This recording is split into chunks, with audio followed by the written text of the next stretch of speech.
Hi everyone, this is Alyssa Huber of The Life of an Aspie, and this is my live stream for the Autistic Gaming Initiative, and today we're going to be talking about Asperger's and relationships. This topic was requested by, or actually it's more like invented by one of my followers. I think it was Vincent, so thank you very much for that idea, because this needs to be talked about. So, like I said, this is for the Autistic Gaming Initiative, and oh hi, Super Salad Cake, that's a great username. So, because this is for the Autistic Gaming Initiative, our goal is to raise money for the Autism Self-Advocacy Network and the Autism Women's Network. So that is the purpose of this stream, so if you could check out the links below the video and give a donation or send the links or post the links on social media to share them, because they're some pretty awesome, very helpful charities, and they provide resources and information to people on the autism spectrum. Oh, hi Vincent. So that's your name then, Super Salad Cake. That's very beautiful. So, please ignore my hair. My hair is wet because I just got out of the shower. Because last night I stayed up late last night because I was depressed, and then I got up late because I was depressed. But hey, I'm here, and look, my room isn't totally a mess, at least from what you can see. I'm hiding it all over there. So, but at least I'm ready, and I actually got here on time, maybe like a minute after, but I'm still on time. So, I didn't really have any outline or anything for this because I've been very preoccupied with, well, I mean, besides being depressed, I've been preoccupied with a whole lot of stuff, preparing for my film screenings. And I'm doing good, Tim. How are you? I just noticed, Vincent, you said yee! No, I don't usually blow dry my hair. It's just because whenever I do, I get split ends, and it doesn't look very pretty. I kind of like the way it dries naturally, because it kind of has a little wave. If I make it straight, it's kind of boring.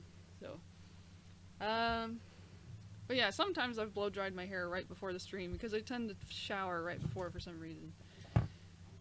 So yeah, relationships. We can talk about romantic relationships as well as just general social relationships, since it's usually the social thing in general that that people on the spectrum struggle with in general. So, I will say I'm not a relationship expert. I'm not like this guru who will tell you how to go out there and find your soulmate or whatever. I can't do that because I'm only one person with some experience. So I'll probably mostly be talking about like my relationship with Matt, and as a good example of an Aspie relationship that actually works out pretty well, because I think we're pretty well off, which is good. So let's see. Hello everybody. It appears that you have no username, so I'm going to call you unknown if that's okay. Last person who sent that message. What should I do if my father doesn't understand what autism is and tells me to suck it up and act like a normal person? It sounds like he needs to... How do I put it? Sounds like he needs a little education on autism. Depends on how open he is to it. I know some people are kind of stuck in their ways. I know there's a lot of, like, people in the older generations that... Oh, thanks. There's a lot of people in older generations who you try to talk about autism or mental illness or something, and they're just like, oh, that's not real, you're just faking it, and things are overdiagnosed these days. That's just a bunch of crud. So I don't know what kind of person your dad is, but if he's open to actually watching even like just a short video about autism or something along those lines, there's a lot of stuff out there on YouTube. I would recommend, well, I always recommend my documentary because that's the best resource I have. So if you look for my documentary, Through Our Eyes, Living with Asperger's, if he has the patience to sit through that, maybe that'll help him understand. There's a lot of short videos out there. Let's see, Asperger's Experts is a great YouTuber. Well, two YouTubers. They're two brothers, I think, on the spectrum who talk a lot about Asperger's. You could try some of those videos. I would also try, what's that girl's name? There's I can't remember what her name is, but she does a lot of, she does a lot of videos on autism. I think it was Amethyst? Amethyst? Yeah, Amethyst Shaber with Askin Autistic. She does a lot of videos on, let's see. Oh, that's another one, the Anmish. Anmish. She's another, I think she's a young adult on the spectrum as well. So...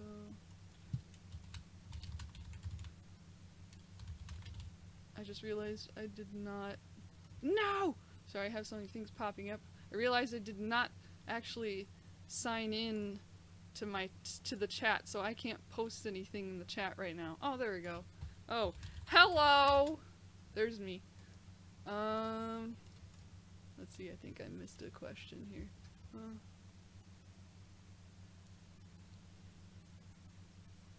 Haha! That's really awesome that your girlfriend understands. Is she also on the spectrum, or is she neurotypical? I mean, either way, the important thing is that they understand and that you get along and you click and you're compatible, which is really great. So,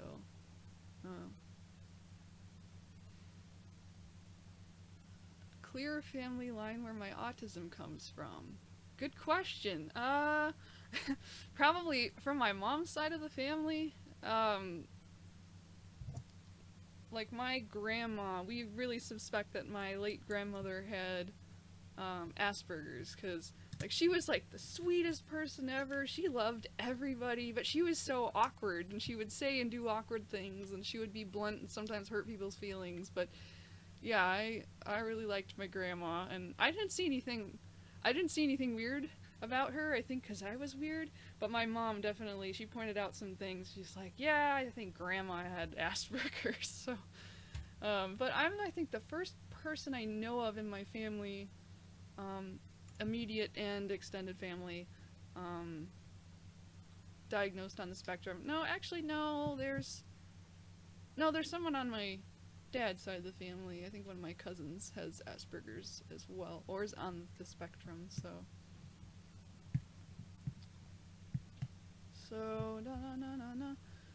And no, Tim, I did not get any snow down here yet, thank goodness.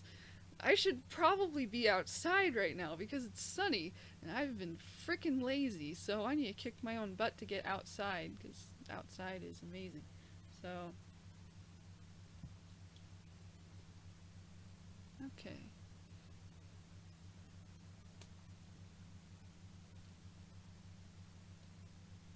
Yeah, I know a handful of people with PDD-NOS. One of the people in the full version of my documentary, his name's Bram, he has PDD-NOS. And I've always wondered, like, I mean, I kind of know the difference, but I don't know all the details, why exactly it's different, so, yeah. What should I call you? Your username is I don't know, and there's power in, and I think there's more to that, but, whatever your name is, how was it for you being diagnosed early on? Because I was diagnosed, I think, at age 12, and a big part of this was because I was going into public school from being homeschooled, and we wanted to make sure that I got the help that I needed, because my mom knew something was weird about me, and she just didn't know what it was, and so we figured it out.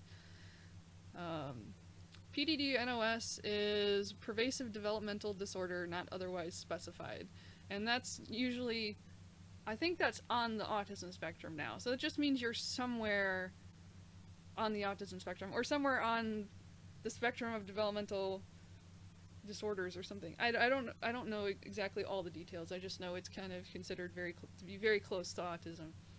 So, alright. Oh, hey Wolfie, how you doing? Welcome. Yeah, lurking is totally fine.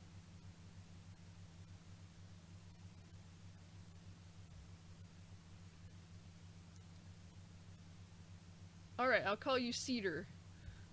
So that's your real name? That is really cool. Like a cedar tree.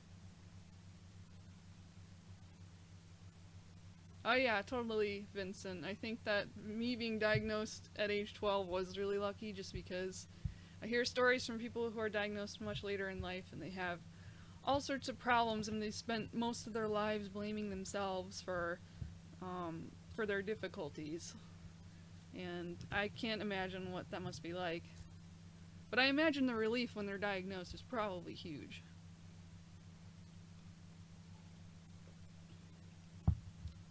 Wait, the Russian president has Asperger's? I noticed you're using the spelling of what trolls usually say, Asperger's. So I don't know if you're being, but some people actually spell it like that. So I don't know if you're being serious or if you're trying to joke and say he has burgers up his ass or something. But yeah, PDD-NOS is on high functioning and yeah, wow, that's really late to be diagnosed. 71. Carl. Yeah, I can see Carl's kind of I don't know. It's one of those names you might think of a nerd. Yeah. I'll call you Cedar. That's a really cool name.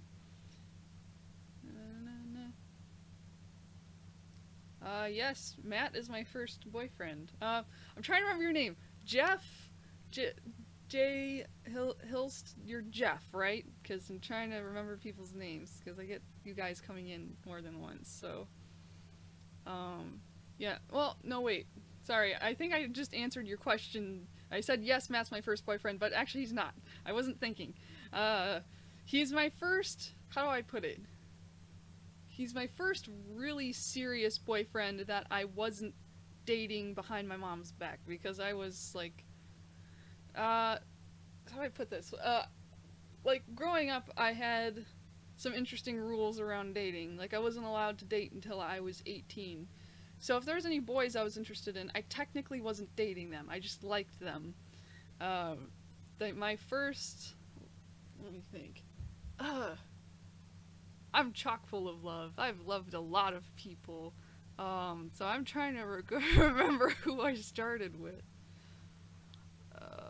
I think when I was a teenager, I started realizing I was interested in boys.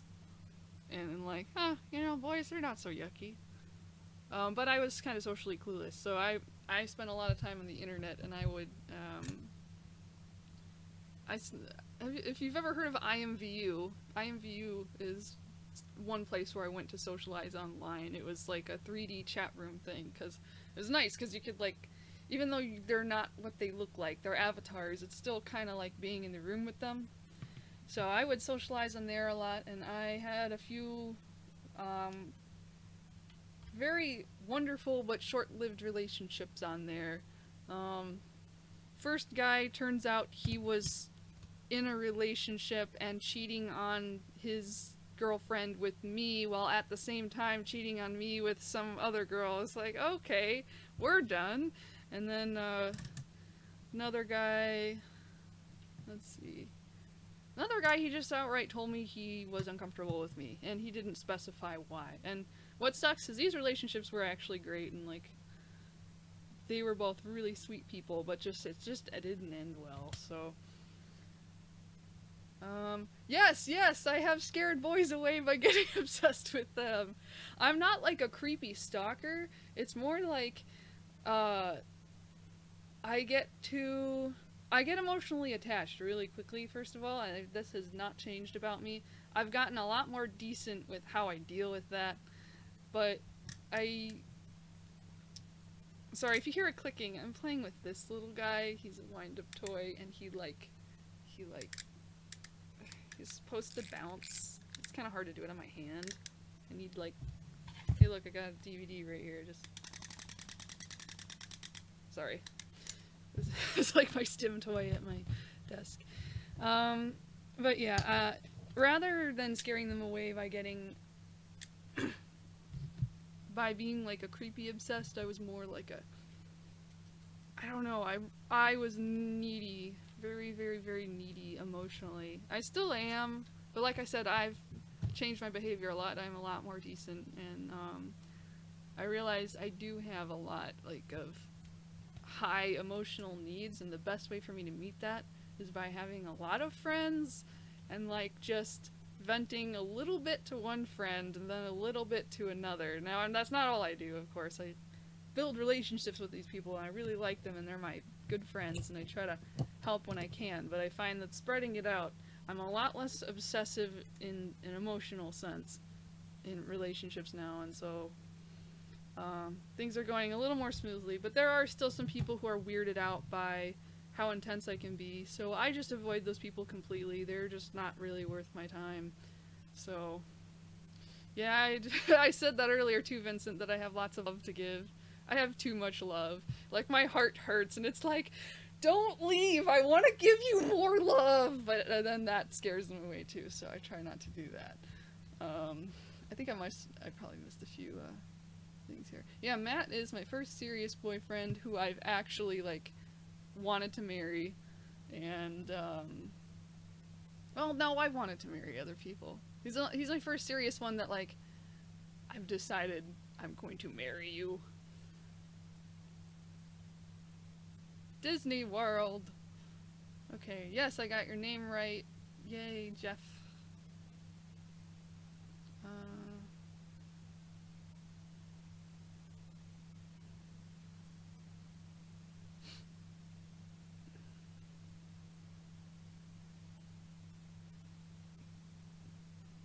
Okay.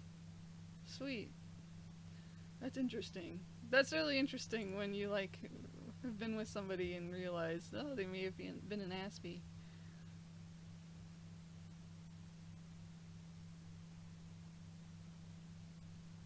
Oh, yeah, that can be difficult. You know what? You know what bothers the heck out of me? Because I have a good number of friends who have stuttering problems, and friends who, they take a while, even if they don't stutter, there's some people who take a while just to get a complete thought out. And it's probably just because their brain is wired a little bit differently. And so I be patient and I listen to them. I don't try to talk over them or finish their sentences because, like, they're the ones communicating and I have to listen. It bothers the heck out of me when someone is stuttering or someone is, like, having trouble getting their words out. When other people, like, get bored and walk away, or, like, try to interrupt or finish their sentences, or, like, seem to get really annoyed or impatient with them. And it's like, dudes, you can't help it. Just slow the crud down and listen to them.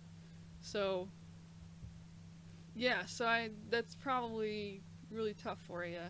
I don't know what kind of encounters you've had, but I can imagine you've run into types who aren't very patient. So, stuttering, it can be a part of being on the spectrum. I know a lot of us have, in general, kind of awkward ways of speaking. I'm lucky because I sound fairly normal. I mean, I say occasionally, but I've taken a lot of speech classes, and words come to me really easily, so I'm lucky. But I know a lot of people on the spectrum who stutter, and a lot who have just a really quirky way of talking in general, and it can be kind of off-putting to some people, which bothers me. Again, it's like, it's just the way they talk. Just don't look at that, look at what they're saying and what's in their brain and their personality, because that's what matters. There's this friend of mine who I know from college, and he is such a nice person. He is super, super, super polite.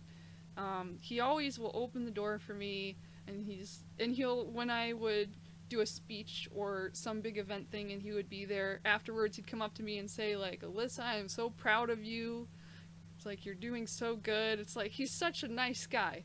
But I can tell he's got a speech problem. Like, he takes a long time to get his words out, and to finish a thought, if that makes sense. So I've learned to slow down and focus and listen to him, because, like, he's a great guy. He deserves to be listened to. So, does the stuttering itself bother you when you try talking, even if the other person is, like, okay with it? If that makes sense? Huh. Oh, that's a good way to put it. Yeah, I think, that's definitely a common ADHD thing, stuttering. Like, one of my friends who stutters also does have ADHD, so that would make sense.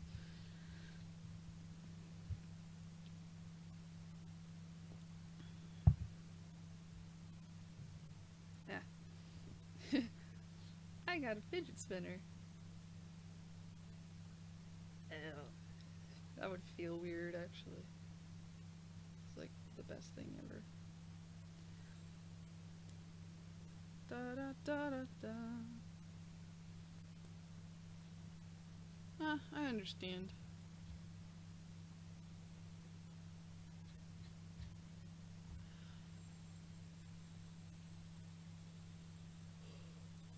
No, I can imagine. I don't know, like, why. I mean, humans are social animals, so I guess it makes sense. But I feel like we put too much emphasis on social,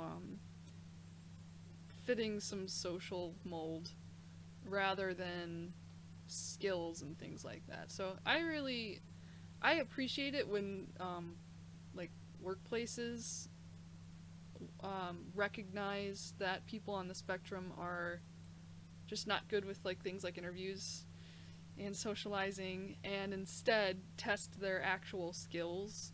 I hope that when I find a job someday, they're going to test my skills and not my social stuff. I mean, I can be very socially competent, but just not all the time, and I don't want that to be the only thing that's going to keep my job.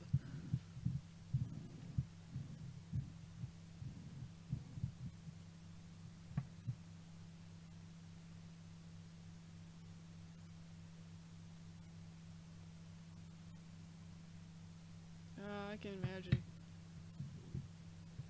Yeah, I think our worst enemies can be ourselves. Like, if, it's kind of like how, if you get a pimple on your face, you're going to be more worried about it than other people will be. For sure. So I realized, I didn't turn on my pretty background sound, which is birds and stuff, and I don't want there to be awkward silences, so I'm going to go grab my CD player. I'll be back.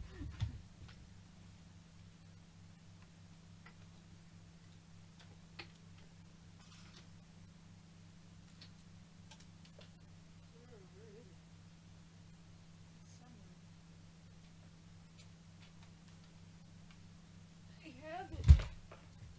It disappeared. I don't know where it is. Oh boy.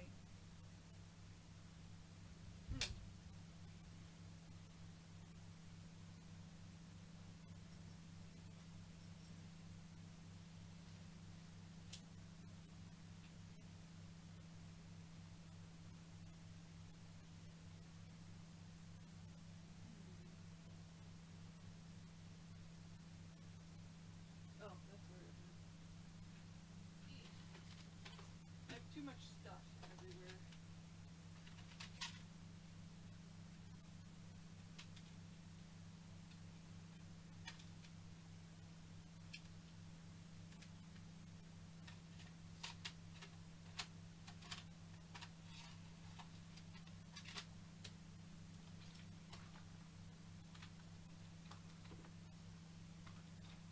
No! My nature CD has disappeared. Oop. That's no fun.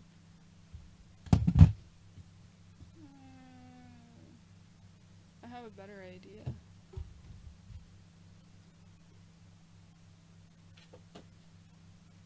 I have an app on my phone that makes nature sounds.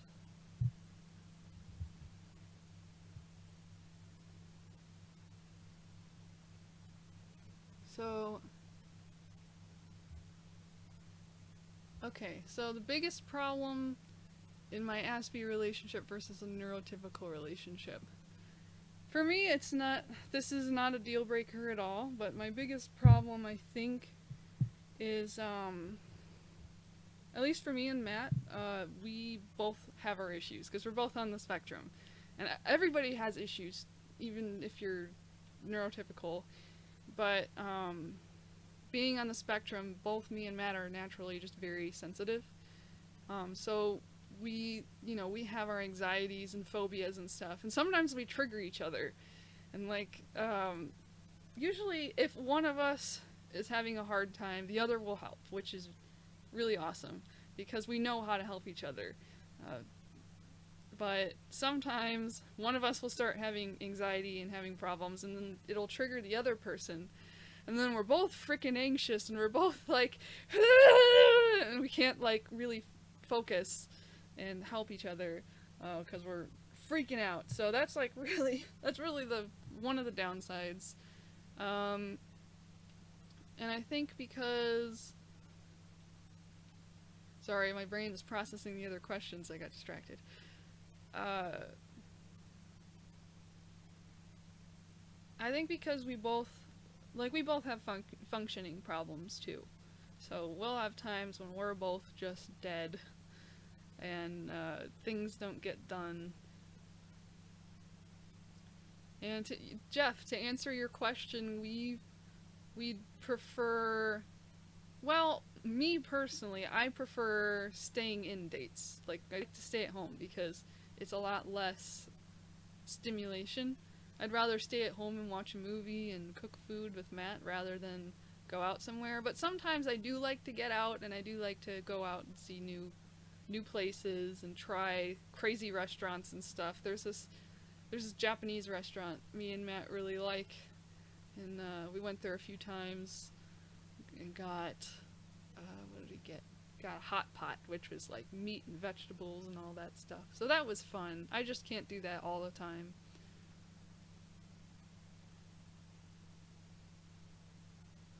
What, Vincent? That is just not fair that people would do that.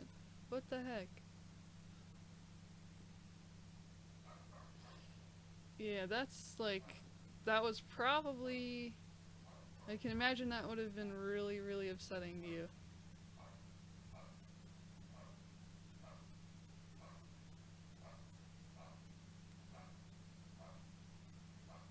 Sweet. Oh, I just forgot I have to put on some...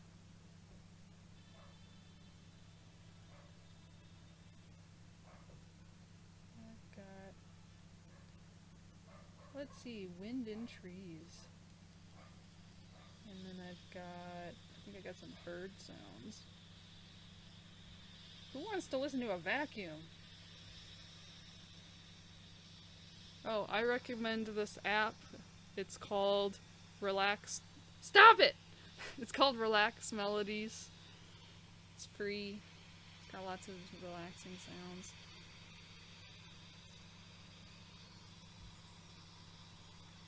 I'm gonna plug this in my speaker so it doesn't sound quite so bad.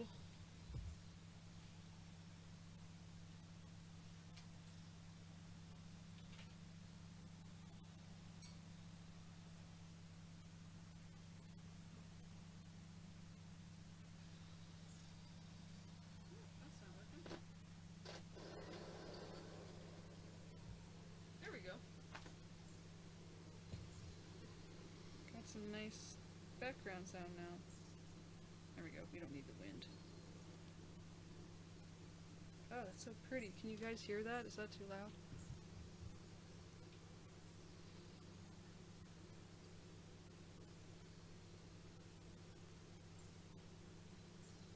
That's totally fine, Tim. Everybody's got their own preferences. I personally prefer dating people on the spectrum, but I have liked a lot of neurotypical people who are particularly understanding. So, but a lot of those still didn't work out. Oh. Okay, Vincent, you just brought up a really interesting thing here. The signs.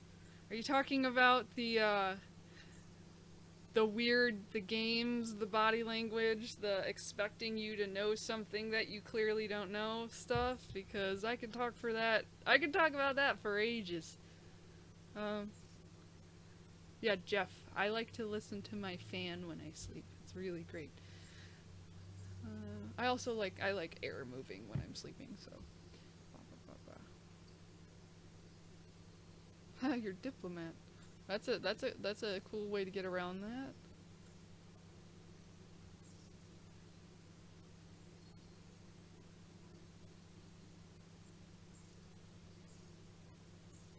Okay, so the signs. Let's talk about the signs. Okay, we're gonna talk about women. Whammon. Sorry, I was thinking of a PewDiePie reference.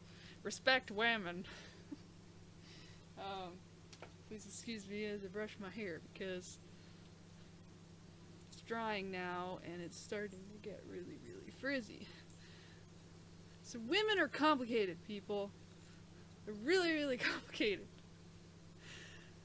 They play games and they expect you to know things. Now this is a generalization. Not all women are like this. We got some straightforward ladies out there and I appreciate you.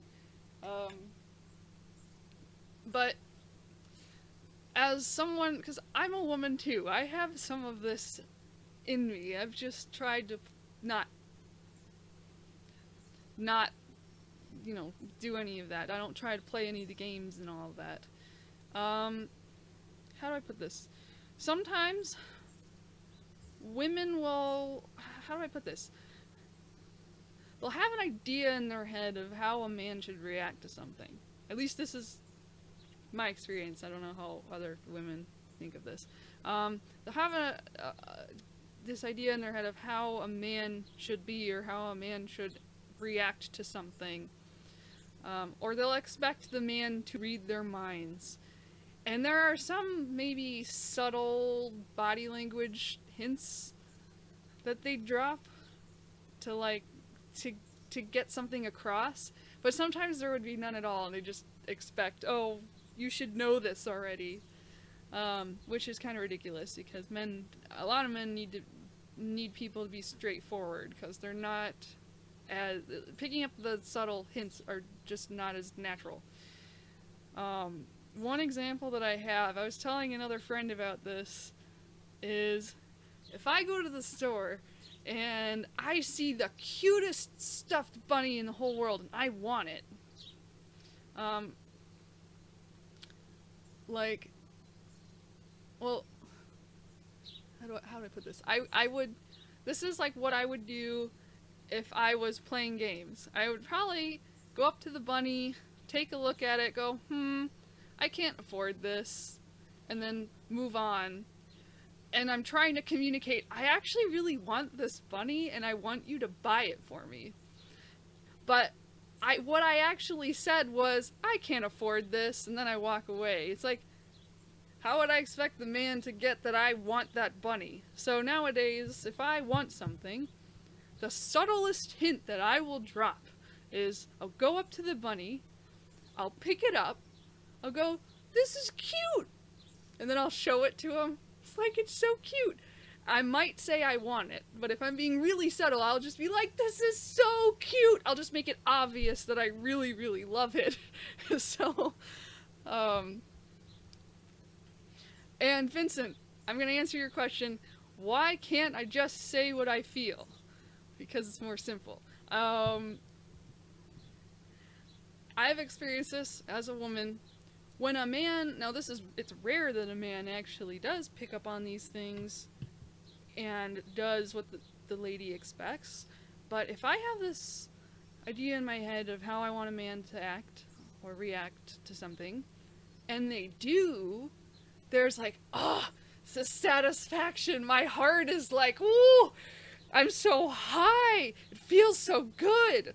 So it's like really hard to put that aside and just be like straightforward, because it's like, I want that high. Because when I'm straightforward and just say, I want this bunny, and then he's like, okay, I'll buy you this bunny, there's not as much emotional satisfaction, if that makes sense. That's I think why a lot of women like drama as well. It's like, if men manage to wade through all of your emotional crap and put up with everything and say all the right things and be this romantic, suave person with all the right words and all the right responses, there's a lot of emotional satisfaction with that. And that's why I think it's hard. Now, I'm not an expert. This is just from my experience observing how my brain and emotions work with this. So if you're an Aspie and you don't want the games and stuff, look for someone straightforward. There are straightforward ladies out there. Yeah.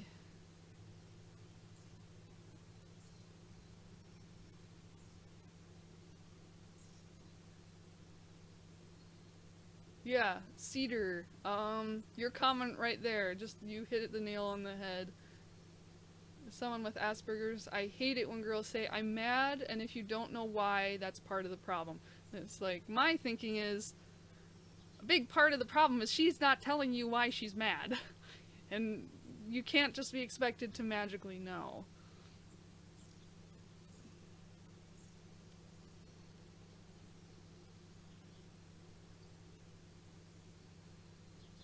Ah, okay. Yeah, that makes sense. Um, I think Cedar one issue with seeing people as robots or like trying to analyze data is that people are so complicated that even if you have all the data, you're not gonna know exactly how to respond or the right thing to say. It helps a lot, for like for instance, if you know, if your partner tells you, oh, I really like, I don't know, electronic dance music or something, you can file that away in your brain. That's data. You'll remember that later, and when you're thinking, oh, I should get her a Valentine's Day gift, I'll get her electronic dance music on a CD or something.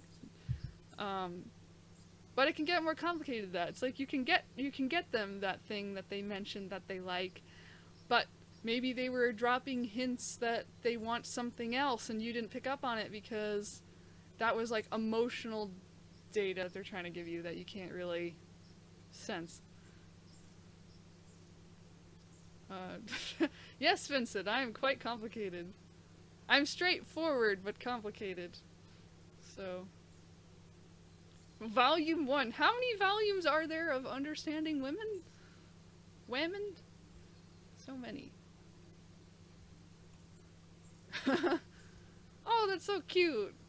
Bunnies are cute. When I was talking about bunnies, though, I meant like stuffed animal bunnies, not a real bunny. I couldn't take care of a real bunny. Hello, Dr. Nichols. I'm doing good. How are you?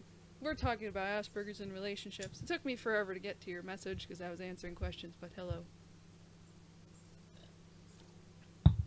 I know a good number of people who don't like EDM. Matt doesn't like EDM. Just like, that's fine. He likes... there's always going to be, in every relationship, remember this, you're never going to completely 100% align. So there's always going to be some differing interests. There might be something that your partner likes that you absolutely can't stand, and vice versa. So like, Matt doesn't really like EDM music. That's fine. He's not stopping me from listening to it. But he likes Tuvan throat singing, which I appreciate because it's like part of his, how do I put it, like his ancestors sang it and stuff. He's very much into history and his ancestry and everything. And it's like, alright, that's great. He loves Tuvan throat singing. I don't like Tuvan throat singing. It sounds weird to me in my ears. I do like some Viking music, which has some throat singing, but I like it because it's got different sounds in it, and it's not just the ooh sound. So, but yeah, so just that's a good thing to know, especially if you're a perfectionist. Don't expect to be 100% aligned with your partner. Just make sure the major things are, like, you're going the same direction in life, that you both, like, let's say you want kids, you gotta make sure the other person wants kids. Otherwise, you're not gonna be happy. One of you isn't gonna be happy. So yeah.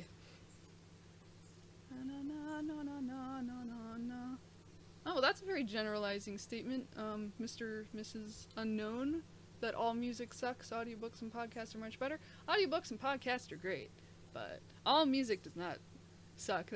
You can say, in my opinion, all music sucks. That's fine. But frankly, a lot of people would probably disagree with you on that. But hey, I do like audiobooks.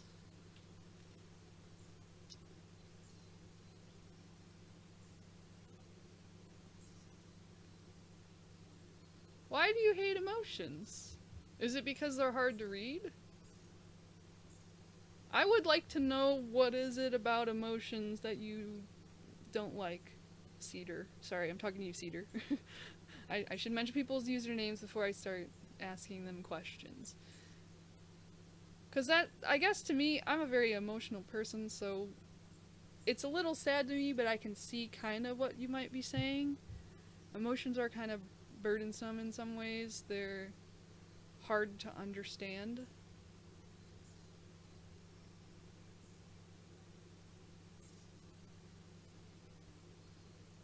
Hey, Vincent, that was a really good observation there.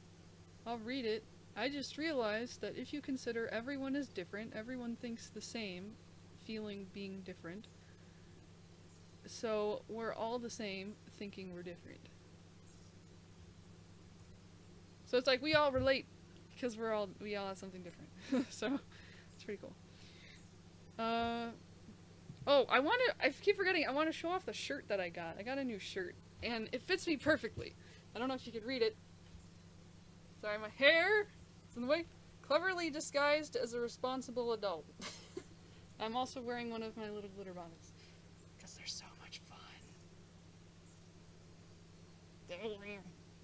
This one used to be purple.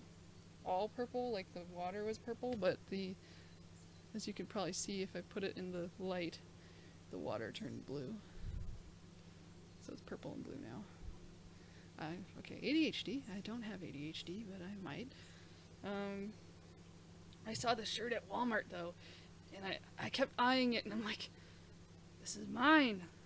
This is mine. I want it, but it hurts my wallet. It was $5, but I bought it. I'm like, this is perfect. This is me. I don't usually buy clothes. So. Oh, okay. How was your trip to Mexico, Tim?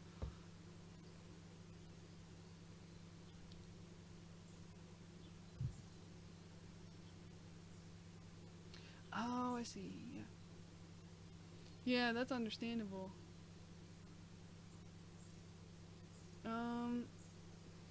Okay. Oh, that's true. I mean, I know from experience. Like, I look fine right now. I'm actually in a good mood. I'm almost always in a good mood when I'm live streaming. But like last night, I was having really crippling, depression and anxiety. And like, I want to die. I don't like the way this feels. I can't turn it off. I don't know how you turn it off. It's like it just happens. I probably need some medication, but I think I like how you said you try to control them instead of letting them control you. I think that's a better way to look at it. It's like not really getting rid of the emotions, just keeping that at a decent level. But I don't think that you can really get rid of emotions fully. Like, it's not possible. In my deepest depression though, I have thought, can we please kill emotions? Can I just be this emotionless robot because I don't like feeling this? So. Oh, hello, Vaxihund2. I call you V, or V2, because I can't pronounce that. Thank you. Wow. Yeah, so you're one of the late diagnosed people then. Was that a relief for you?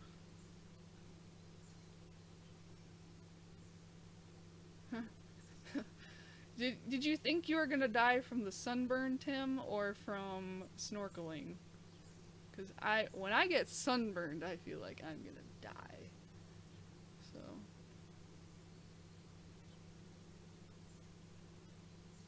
Ah, yeah, I can see, V2, I can see what you mean. people saying one thing and doing the opposite. That's like, I think that's one of the most common frustrations being on the spectrum is, like, there's all this double speak around you, and you can't, like, pick up on it naturally. And, I mean, like, over the years, I've noticed over the years, I can pick up on stuff like that a little bit better, but it still drives me nuts. I just want people to be straightforward with me, so. Unknown, to answer your question, how to meet a potential boyfriend or girlfriend who is an Aspie with the same interests. I would say, yeah, that's a tough one, because you can go to a support group of people with Asperger's, and you'll get guaranteed to meet someone with Asperger's, but you're not guaranteed to meet someone who has your interests. Or you can join like a special interest group, like just a general one. There's not, I think, a whole lot of Asperger's ones. Like if you're really into I don't know, trains or something, and you join a trains interest group where people put together model trains or something, you're guaranteed to meet someone who likes trains, but you're not guaranteed to meet someone on the spectrum who likes trains. So then again, if it's about trains, you might, because for some reason that's a very common special interest for people on the spectrum. But yeah, I would actually do both of those things, and I would join an Asperger's support group and in a special interest group. See if you can find either. Yep. I don't know, like, I don't get out of the house much, so I wouldn't have very much advice on how to actually find these groups. You can find lots of interest groups online, and I find a lot of interest groups on Facebook. So that helps.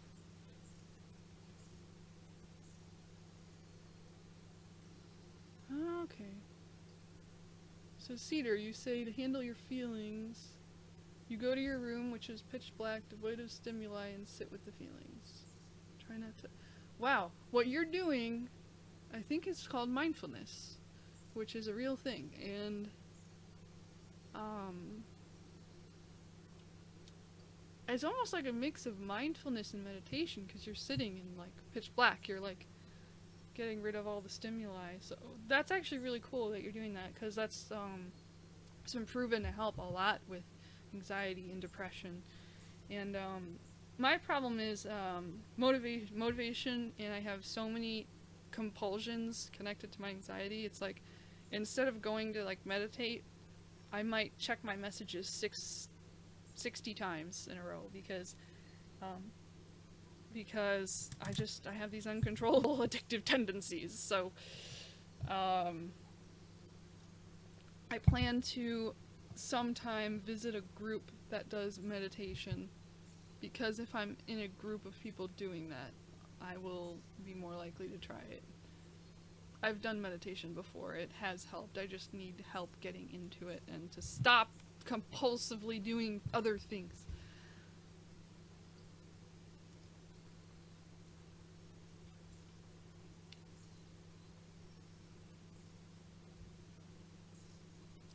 That's awesome. Yay! I'm glad you're benefiting from this, Cedar.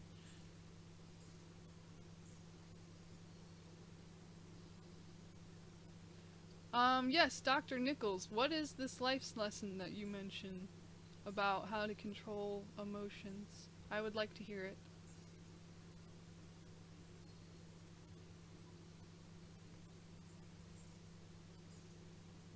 Art history. Yeah, that's a very specific, unique thing. I know a lot of Aspies who like history in general, but I don't know about art history. If, because you're, and I'm talking to unknown, person without a username, because that's such a very specific thing, I think it'd be a good idea to seek out an interest group then.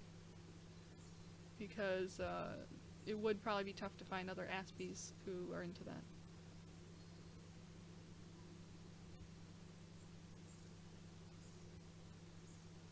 Oh yeah. Don't go swimming when you're hungover, Tim.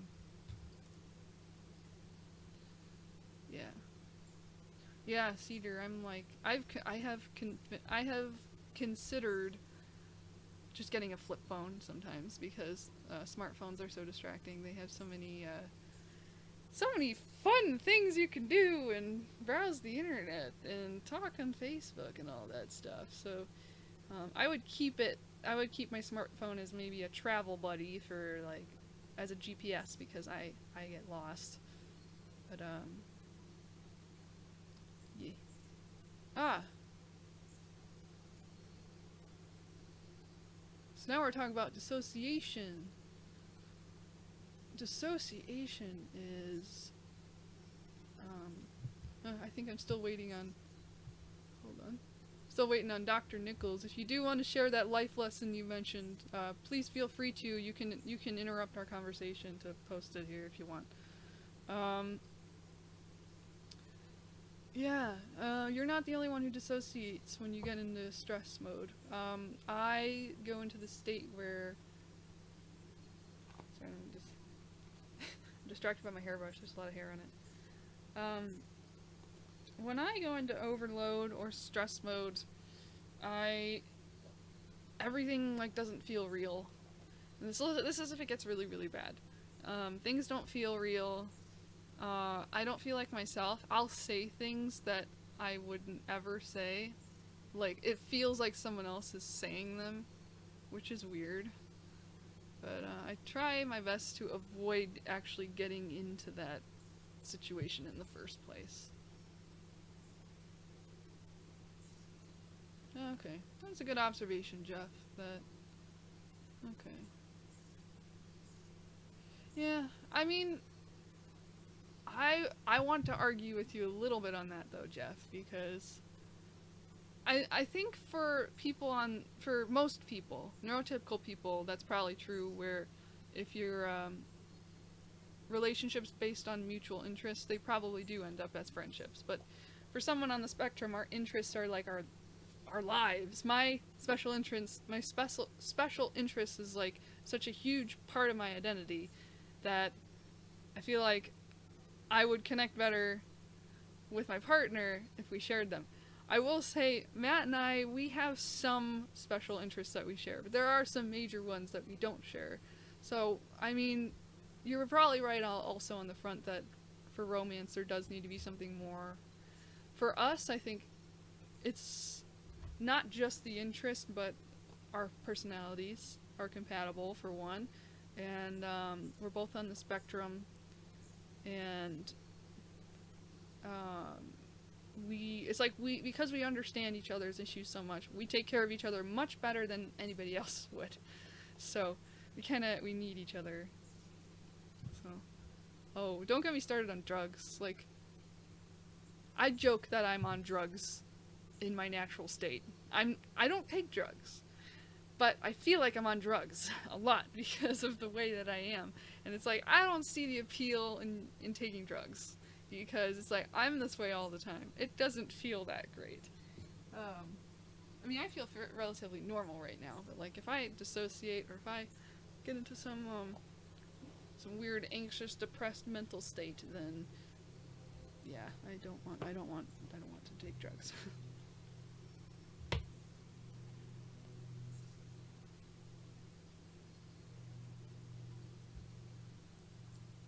Huh. Okay, gotcha.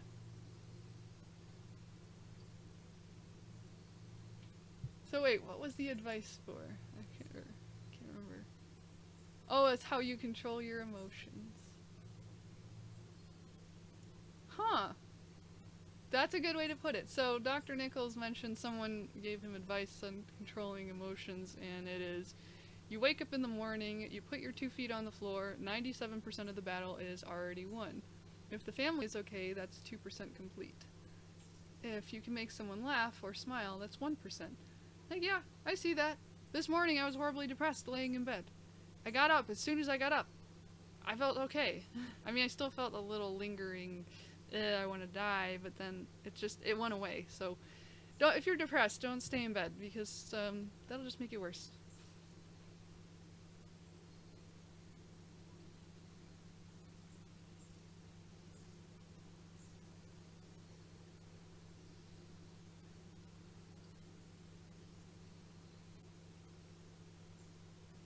Okay, what can you do if you want relationships but live in a remote rural area? Good question.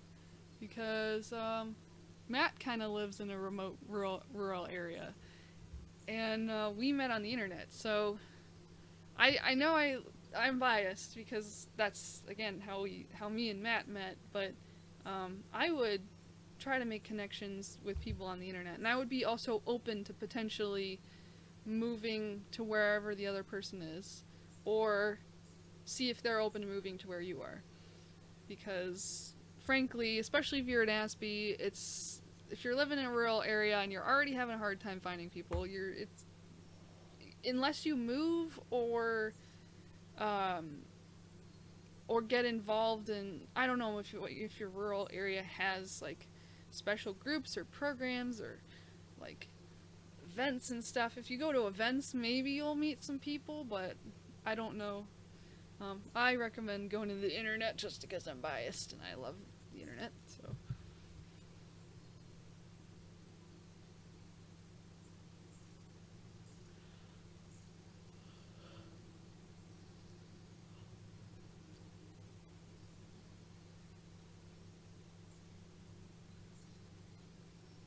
I don't know.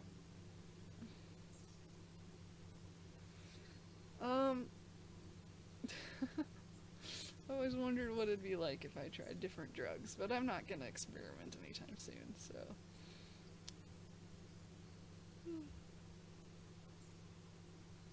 Oh yeah, I've heard good things about MDMA, but I've also been kind of scared by the, what's the word? With a lot of drugs, it's like there's always sort of one story of someone, I don't know, being paralyzed or dying or overdosing or something. Yeah, Vincent, that's a good thing that you mentioned. The risk of meeting someone on the interwebs is to find out that in reality that person is not as awesome as you thought. That could be the case, that they're not as awesome as you thought. But even if, let's say you meet in person and it turns out, hey, they're very similar to how they are online and they're still the same person that you like, still, there will always be something kind of weird about meeting in person. Like, when I met Matt in person, it's like, I know what he looks like, I know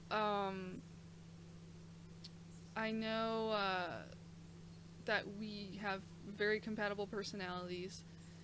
But then, like, when I met him in person, it's like, wow, he's a lot taller and a lot wider than I imagined. Because when I see him on camera, it distorts the way he looks. And it's not a bad kind of tall and wide. It's like, I'm just not used to being around a lot of guys anyway, and they tend to be really tall. So it's like, oh, now that you're here, it's like, you're so tall. We were at eye level when we were on camera, but now I have to, like, look up at you. So, and, like, getting used to that person, being around that person physically can be a little awkward, but yeah, for stuff like that, give it time, because you never know how that'll work out. Okay. Jeff asks if I think it's easier for Asperger's females to find relationships than it is for Asperger's males. Definitely. I definitely think so. And I think, to be honest, I think this applies to a lot of women across the board and not just people on the spectrum. There are exceptions. I know a lot of ladies who, no matter how hard they try, they can't find a relationship. But for the most part, women, even Asperger's women, are wired to be more social than men, if that makes sense. Like, I mean, men still want to socialize, but a lot of the sort of pre-programmed, like, picking up on social cues and stuff, there's, I think, less of that in most men, and especially men on the spectrum. So it just makes navigating the social world a lot harder in general. So I do think Asperger's females, even if we're still at a disadvantage compared to non-Asperger females, we still, I think, pick up on social stuff a little bit more easier than the guys. So, but again, there are exceptions. There are people who are female on the spectrum who can't socialize worth a darn and have a really hard time finding relationships. So, hope that makes sense. And also, don't know if you noticed this. Okay, now I appreciate both the male and the female body. They're beautiful in their own ways, but women's outer shells tend to be very beautiful, I guess. Like, more. I'm not saying that we're prettier than men. There are some pretty darn pretty men out there, but just like overall, it's like people are drawn to the female figure and females physically a lot more, I think, than men. So it's like easier for girls. Like, even if I'm socially inept, if I'm really beautiful, I can draw in some guys, but they're just probably gonna leave as soon as they figure out that I'm socially inept. So now, I'm not talking about me specifically, I'm just saying hypothetically, or if I was beautiful but like really really stupid, I could still get guys. They just won't stick around unless they need a stupid girl. I've always wanted a beautiful but unintelligent woman.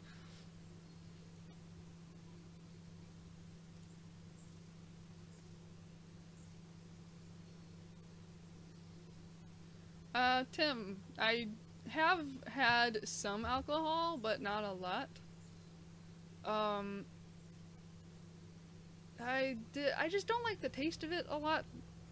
I kind of like rum chata, but I can only have a little bit. Like, I drink like half of a serving or half of a shot, whatever the normal person has, and I'm already like, ugh. So I need more than that, and I'm like, if I drink too much, and too much is actually not that much. It's like one serving of something. If I drink that much, I go completely mute.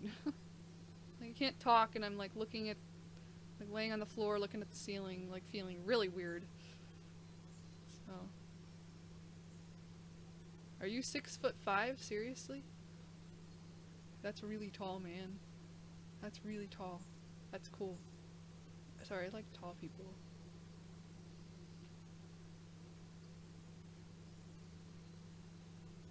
Yeah, unfortunately a lot of parties have alcohol. I've never gotten wasted ever. Um oh, sorry, Cedar. Yeah, I go live at least once a month. I know it's not that often, but just keep an eye out for the Autistic Gaming Initiative dates, which are out on Facebook. If you like the Autistic Gaming Initiative Facebook page, they'll usually tell you when the dates are going to be. So, and if you follow me, I'll tell you when too. So, but yeah, I stream once a month. I try to do a little more, but I find it difficult sometimes. Yeah, actually, I am pretty funny when well, I'm not, I've never gotten drunk, so I don't know how I am when I'm drunk, but when I have a little bit of alcohol, I'm much, I'm much less filtered than I am, and so, and like, you turn on some music or songs or something, I'll probably be like singing along and just can't wipe that smile off my face. I'm already smiling enough, but get me relaxed enough, I'll be like, I say I already act like I'm drunk, so what's the point of me giving me alcohol? Yeah, unknown. I don't like makeup either. Now, here's the thing, I think it looks good. Like, I think that women who can pull off makeup, it looks good on them. But for me, it feels gross. I don't like it on my face, so I don't wear it because it feels gross. Yeah. I think because a lot of people on the spectrum, because we tend to have a lot of depression and anxiety, we also tend to get like addicted to things more. At least that's my theory. So, one reason why I'd stay away from alcohol. Kung Fu Joe, yes, I do sometimes get bored with people. I don't know exactly what context you're asking, but I mean, I get bored of people as a whole and need to be alone a lot sometimes, but sometimes I do get bored of specific people. I have this pattern where I talk to one or two specific people for a long time, and then I'll stop talking to them all of a sudden because it's like, I'm done. They don't come to mind anymore, and then later I'll remember them and start talking to them again. It's like, it's not because I don't like them or I'm ignoring them, because I just sometimes lose interest temporarily, or I started talking to somebody else and started getting really interested in what they're talking about. So, but if you're asking about romantically, I can get romantically bored.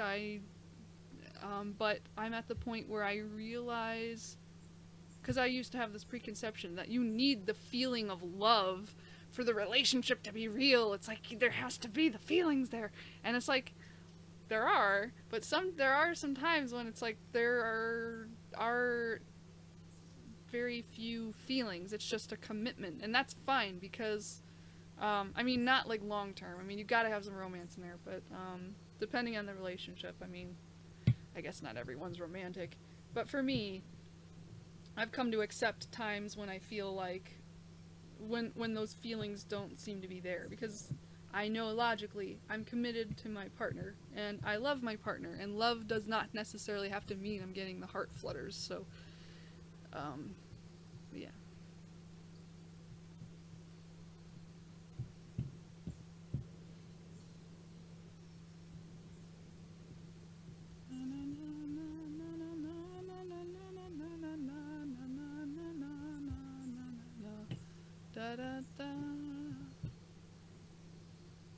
I don't know how the topic of sex came up. I mean, we can talk about it. I just don't know how that transitions from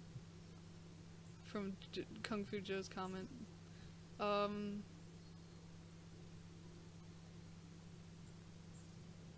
gotcha.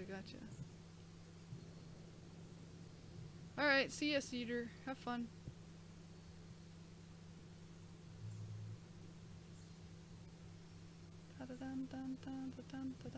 Oh, context of lack of empathy. Actually, yeah. I mean, I have times when someone might be having a hard time, and I just don't have the mental capacity to help them. And this is usually if it's somebody who's just a friend or even a follower. It's like I really try to talk to my followers and stuff, but I can't be like their emotional like pillar, because I'm one person. I need emotional support too, and I have other people in my close social circle that I try to help. So I don't always feel compelled to really empathize with other people or help them when my capacity to do so is much lower.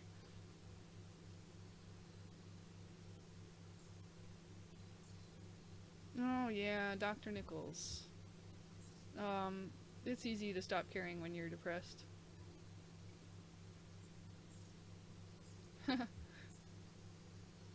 Yeah, well, it makes sense that sex would come up in at least 60% of human discussions, because it's amazing, so...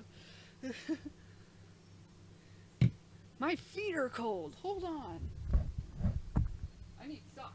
And also, it's a little too dark here, and I don't know why.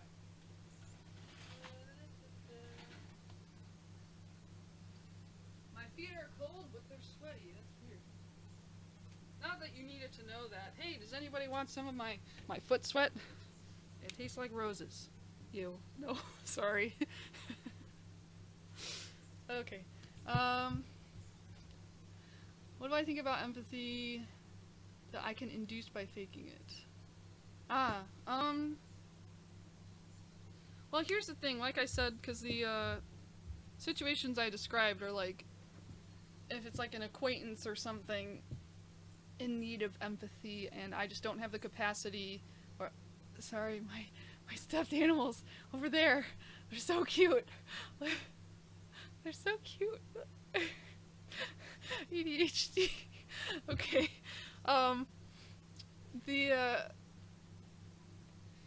In a lot of the cases where it's not my job to empathize, like, I don't bother trying to induce it. But if it's like, let's say I'm having trouble trying to feel empathy for like my, like for Matt, for instance, I've had times when I've been so stressed out that my empathy for Matt even would be gone, and I have to induce sympathy by trying. I don't know how to put it. It's like I do believe in the fake it till you make it thing. So I'll say all the right things and see how it helps or if it helps, and I will eventually I might feel something. But in most cases, people need at least the right reactions to stuff. You don't necessarily have to feel the empathy deep in your heart or anything. I think as long as I mean, especially if someone's having a hard time and you don't have the capacity to do much about it, just saying the right things is probably enough. Hold on, I'm getting a call. Hello, Matt. I'm live streaming. What's up? That's okay. Do you want to say hi to my followers? I'm gonna put you on speaker, okay? Everybody say hi to Matt. Matt, say hi. Hey, everybody. He's my bae. Okay.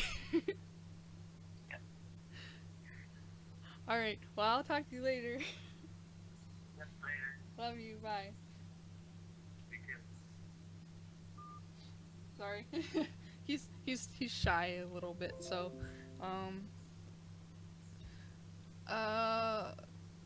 did I have someone close to me die and I didn't feel sad? Yeah, actually, that's happened more than once.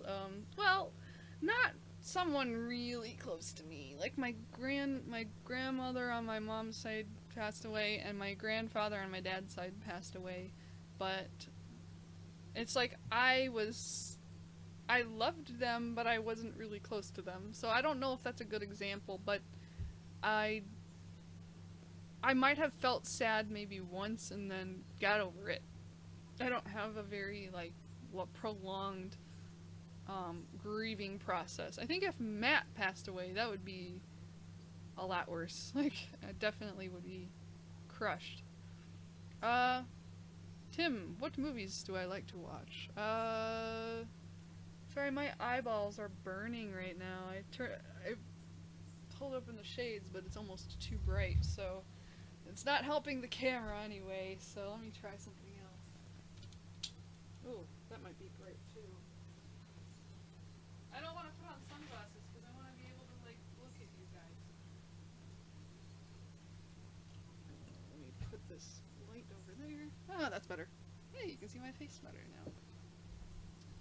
Oh, there's no birds? You can't hear the birds? Here. Let me put this right next to the microphone. Can you hear it now? I like to watch cute movies, lighthearted movies, Pixar movies. Mostly because it's the best thing to help fight my depression. So, it works.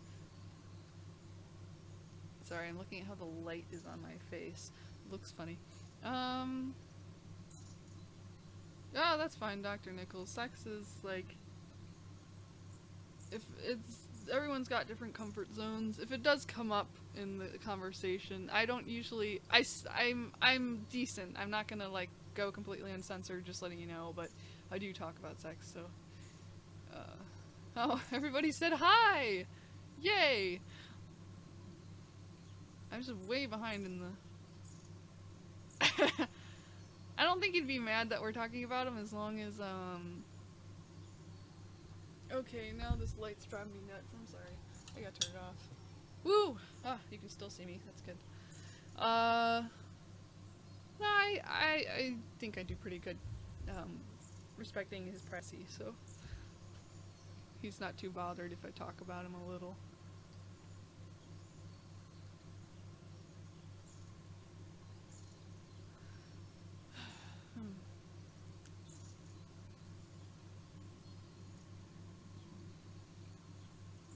Oh yeah. What am I gonna call you? Knox? Not this person? Knox?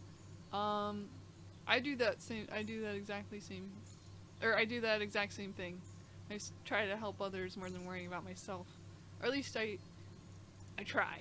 Recently though, because depression has been bad, I'm focusing a lot more on myself because I'm stuck in my own head. So it's not fun.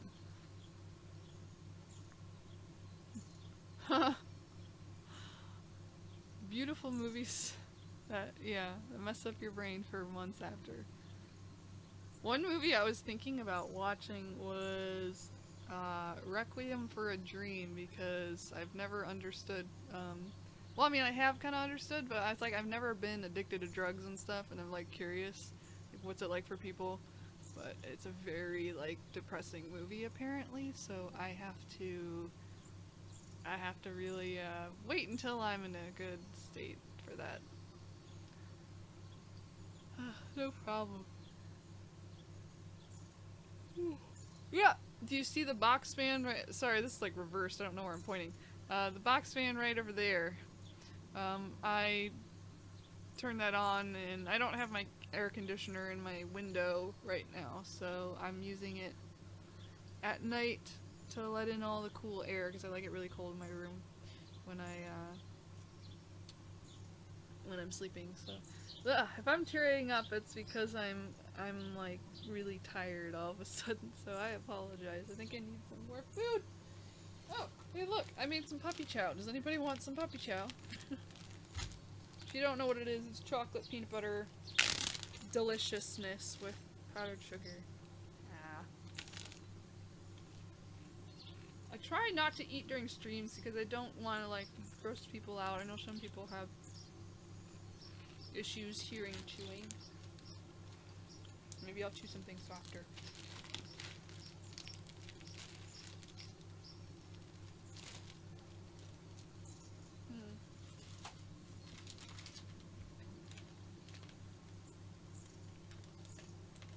I'm gonna try.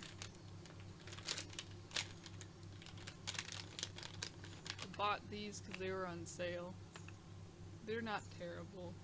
They're healthy, I guess. Sorta. It's like, if you are a health nut, these are probably a treat. Dates, semi-sweet chocolate chips, almonds, dried coconut, and coconut flour.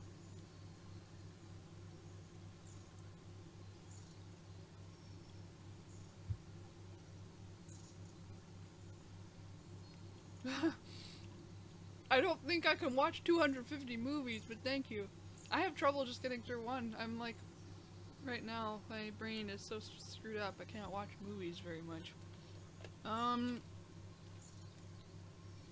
David Lynch. That sounds familiar. I'm gonna look that up. I don't know, I don't remember off the top of my head who that is. Oh. American filmmaker, painter, musician, actor. Sounds familiar.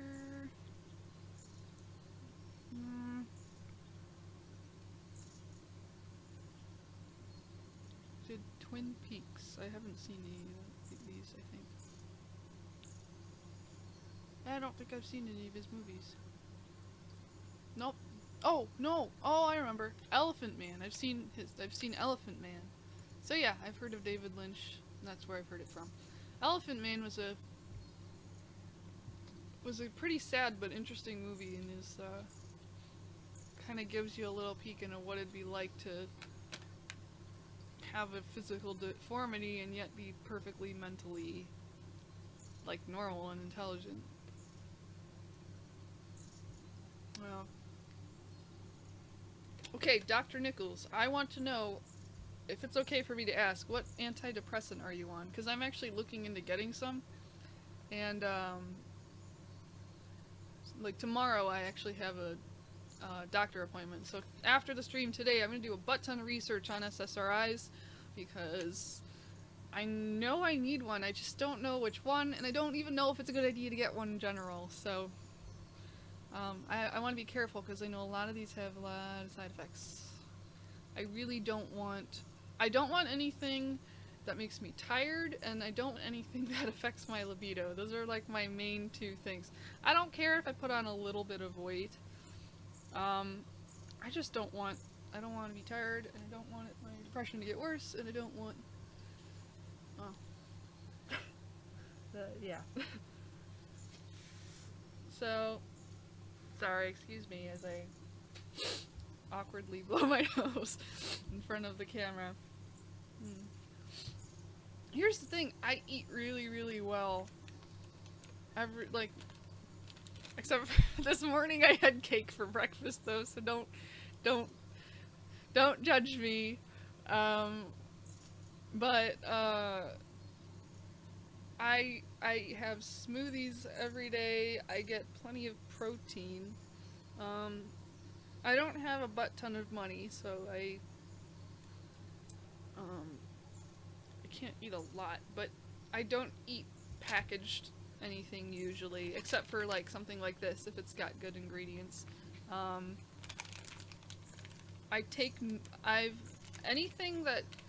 Any advice you give me I probably have tried. I take vitamin D. I got a blood test done, figured out I was a little low on my vitamin D, so I increased that. I take, let's see, fish oil, all the B vitamins except for B9, because apparently that makes OCD worse and I don't want to risk it. I take calcium, magnesium, vitamin A, vitamin E. What else do I take? I don't know, I take a bunch of stuff. So, I don't know. I've never been able to figure out what's going on with me. What's going on with me? And I was going to get hormone testing because I might have a hormonal imbalance, which might be causing my mood problems. But hormone testing is so expensive and it's not always accurate, and I'm not going to be able to afford it. So if I have to use an SSRI, if it's actually going to help, then I'm willing to take the risk.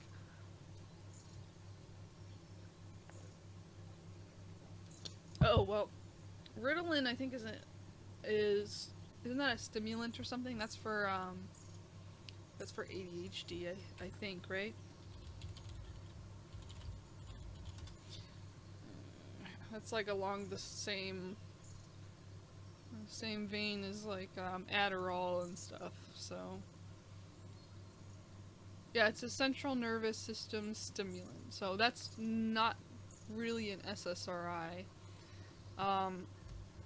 Yeah, I wouldn't take. I'm not gonna take antipsychotics. I'm not gonna take stimulants. I just want to look into SSRIs. So,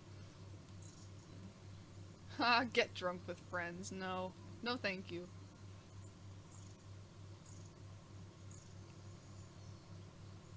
Okay, I kind of figure I know some people really do benefit from SSRIs. I think a lot of cases you gotta find the right one. So yeah, I think because I'm older I should be okay, at least trying stuff. Yeah, I was gonna ask my doctor about Zoloft stuff. I think my biggest problem is I don't want to be on it all the time, and I know that with Zoloft you have to take it constantly, and you have to it takes I think a couple months to get over the side effects, but I guess I want something I can just take as needed, probably for a week, like every month, especially as I have really, really bad PMS, so probably just before that time of the month I might take it, but then the rest of the time I don't want my meds, so.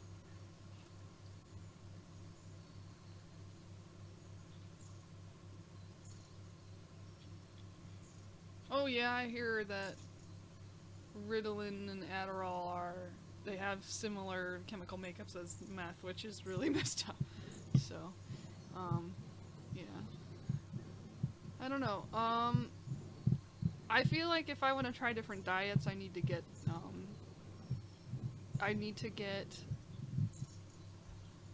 some guidance on it. I need to see a nutritionist, or I need to see someone who's an expert in this stuff, because I could just make everything worse by changing my diet.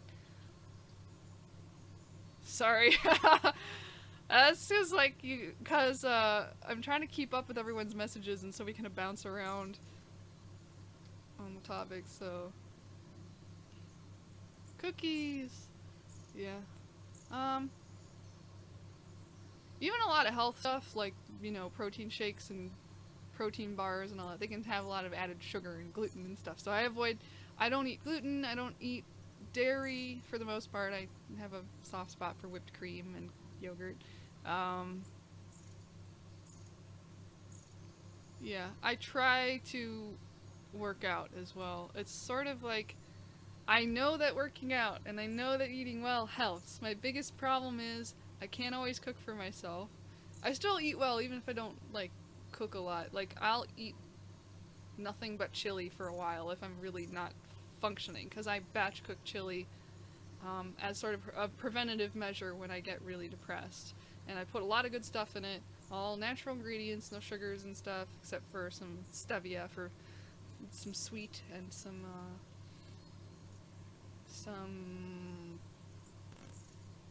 spices. And I put veggies and all that stuff. Yeah. Oh, I don't eat a whole lot of sugar, so I'm already...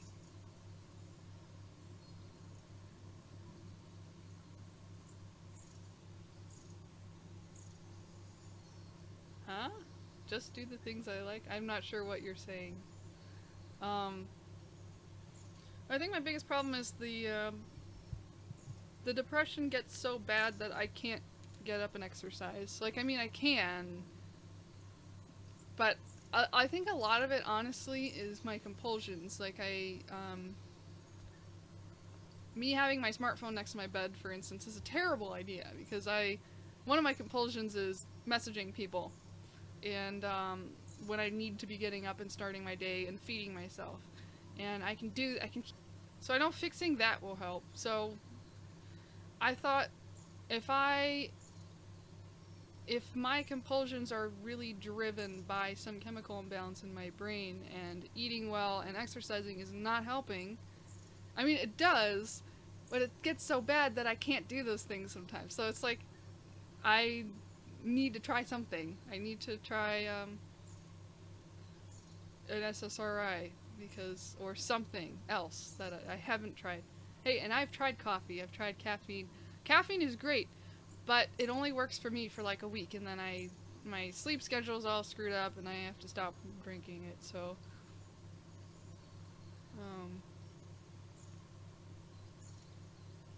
oh, to fight depression. Yeah, that's a problem. The thing about depression is you lose your desire to do things that you normally like doing. So things like video games and me watching shows and stuff, I don't hardly have any coping mechanisms that are interest related anymore, because I don't want to do anything. I just want to, I'll talk to people because that's my compulsion to do that. That doesn't mean that you guys should stop talking to me because me talking to you is a compulsion thing. I genuinely get something out of talking to people. It's just like you'll never know when I'm having a compulsion conversation versus a normal conversation. That's why I need Matt with me in person, because he'll notice, Alyssa, you've been sitting there for 3 hours messaging. You're in your bathrobe. You haven't gotten up to eat breakfast. No wonder you're anxious. Well, you guys can't see that, so to survive on my own, I need something. That's not Matt. like drugs. Okay. Yeah, sweet tooth. Sorry to hear that exercise did not help. I think there's a lot of cases where there's some other issue. I think for the average person, exercise does help depression if you're feeling a little low, but if you have really, really, really, really, really, really bad depression, you might need something more.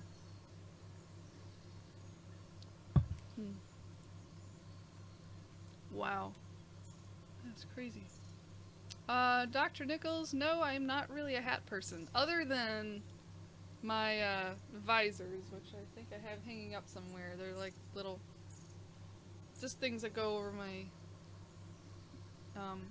around my head so that I don't get light coming into my eyes. Yeah. Unknown, I will take your advice. I will read, well, not just the horror stories. I want to read, I mean, I look at a lot of reviews for stuff, but it turns out in a lot of cases, all they do is freak me out and don't provide any real information. So I'm gonna look at also reputable websites, and I'm gonna look at reviews, but I'm also gonna look at actual research on this stuff too. So.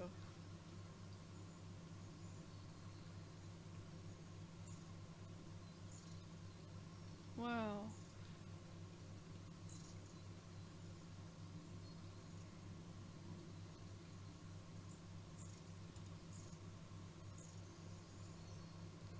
Oh, there you go. High intensity short workouts. I love those, actually.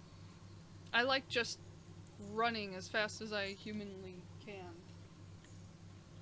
That's really fun. Just for a short time, though. I have asthma. So.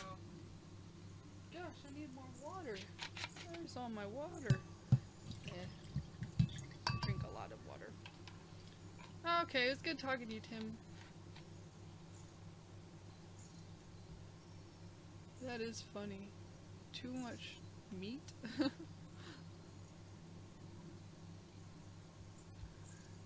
Yep. So yeah. So I know we kind of got sidetracked. We were talking about relationships and stuff. Hey. How you doing? Mrs. Jamat. Yeah, I do need more human contact.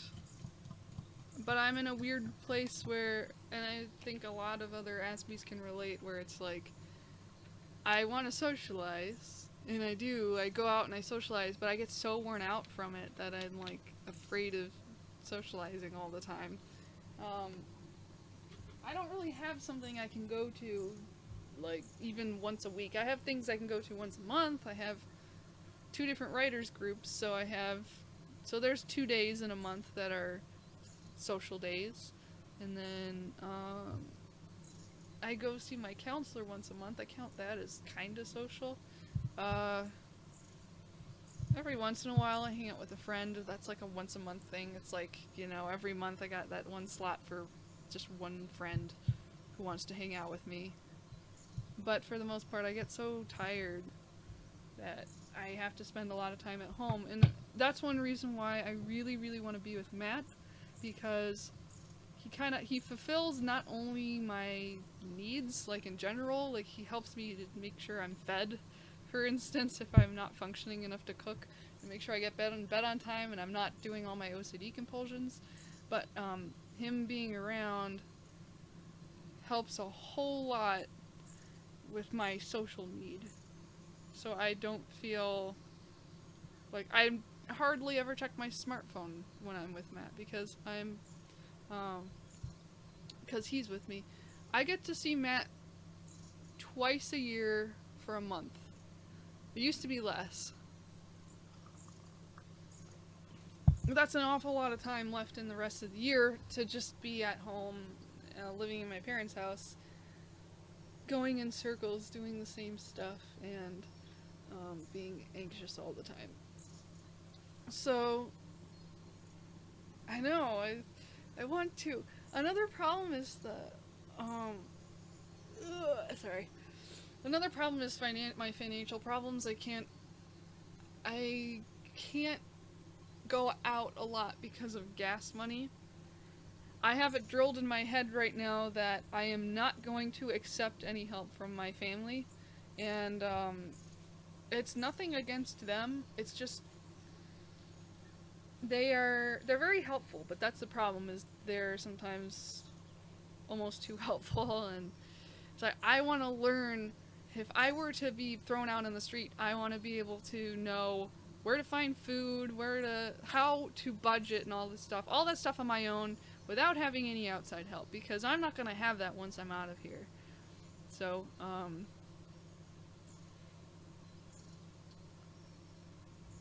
let's see.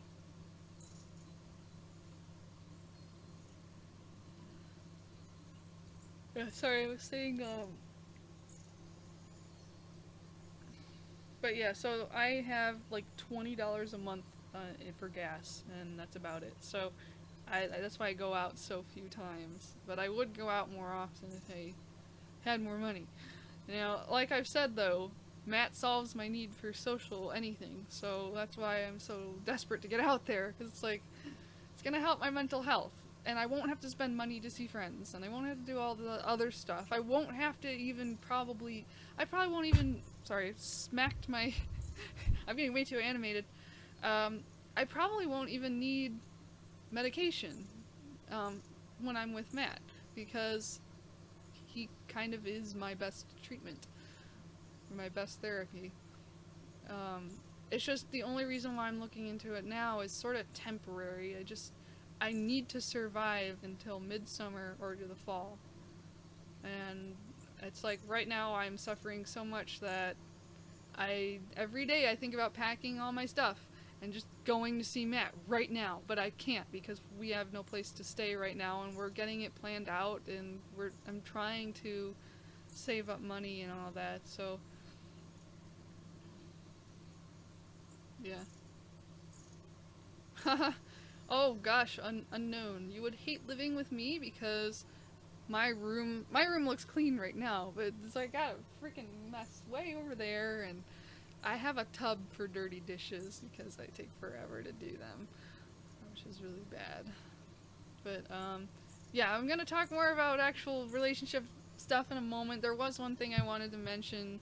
Um, I've gotten, I don't know if you guys have seen my GoFundMe campaign. There's a link below the video, and I'm trying to, I'm trying to save money to visit, not visit Matt, but to actually live in Ohio because he is my best support, and I'm dying over here, and I actually edited the campaign description a little bit because I started getting comments saying like, oh, well, why can't you work? Or, oh, here's some ideas of what you can do. And it's like, dudes, I'm severely mentally ill right now.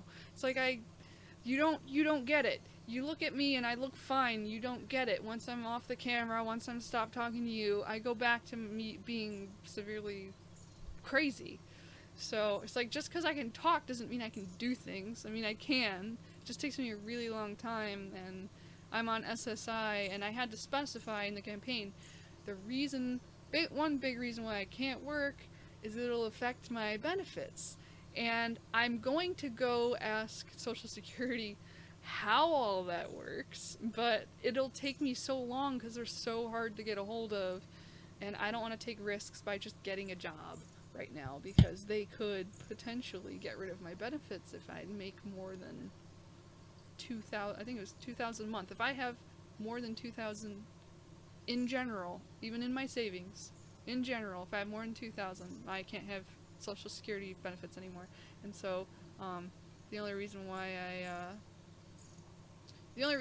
I'm able to accept money for the GoFundMe is because I opened an Able account, which is, and I mentioned this as well, I think, which it's a government account thing. You can put your money in there, and SSI can't count it towards your 2,000 cap thing.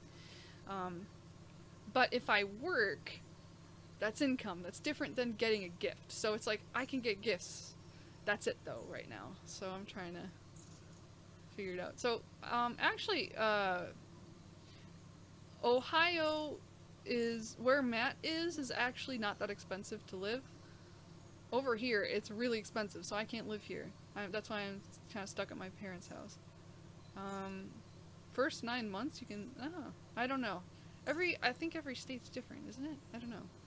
The rules are really messed up though, because I can see how SSI might work for some people, like if it's a temporary disability, but if it's a permanent disability, they're basically saying you have to stay poor in order to continue to get your benefits, which is really stupid. So I just wanted to clear that up because I keep getting these annoying people, and they mean well. I appreciate advice and stuff, but it's like they're giving me the wrong advice. They don't know my whole situation, partially because I didn't explain it fully, so yeah. I get SSI, not SSDI. I don't know how it works with SSDI. But yeah, okay, sorry, now I got that off the table. What's something that we can talk about that wouldn't be too awkward? It's like, I kind of thought, like, sex would come up as a thing. But I don't know how to just casually bring that up if there was no question to actually, like, specify what do we want to talk about regarding that, or regarding, well, we can talk about anything regarding relationships. Hey, let's talk about, how about sexuality? I notice a lot of us have different types of sexualities, much more than the average person, I think. So, yeah. Sorry if you ever see me, like, blowing my nose or picking at my face or putting on lip balm or something. It's sensory issues and stuff. I feel like I can feel stuff on my skin and I don't like it. So, anyway. Trying to think of what to talk about here. Oh yeah, I was talking about... See, I feel like I'm in a conversation, like a private conversation. I'm very, very comfortable talking about sex and things related to sex because, that's because it's private. Because this is public, it's like my social circle and my upbringing. It's like it's like sex wasn't talked about. I don't know how else to describe that. It was very awkward. It's like if I say the word sex, it's very awkward. And it's just like there's so much awkwardness around it. It's ridiculous. So it's like me talking about sexuality publicly. I'm getting over it, but I'm still feeling like a little bit of that leftover awkwardness from that. And I have, because I've been raised in a very kind of pure, kind of overbearing, overprotective kind of community, if that makes sense. I lost my thought. I'm sorry. What was I saying? Oh, it's like because I've been raised in that kind of community, I don't know how normal people talk about sex publicly, if that makes sense. So I could say the wrong thing and I don't want to. So, but anyway, so what's funny is nobody has been messaging. Is it suddenly awkward? Did I say something wrong? Okay, sorry. I don't know if I should keep talking or not because you guys got quiet. So quiet. I should make sure that I'm still streaming because sometimes I get concerned that if it gets quiet, maybe my stream ended or something.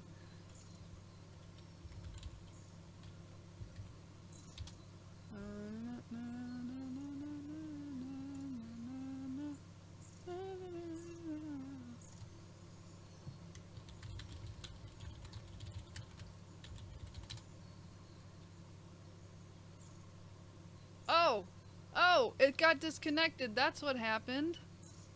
My apologies. Oh gosh. I just missed a whole lot of messages somehow. Okay. My apologies. Hold on. I will fix this right now. I'm gonna reload the chat.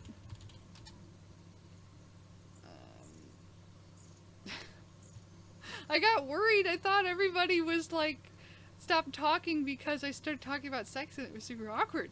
But no, the chat got disconnected and that's why. So, I'm hoping that, okay.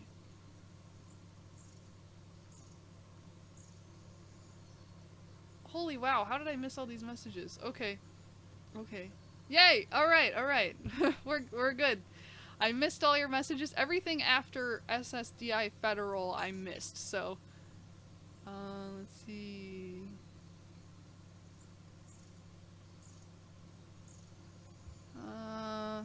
how old was I when I had my first kiss? I was 17. And it was with a boy that I met online who I actually didn't really like very much. And it was not very pleasant, and he had bad breath, so that was kind of gross. Yeah, don't kiss random guys that you meet online who have bad breath.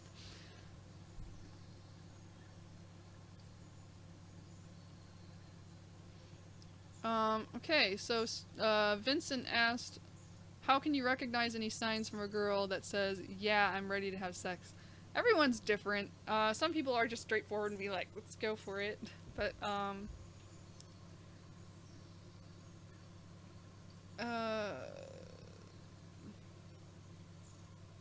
okay.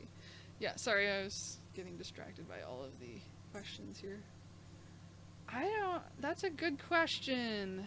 I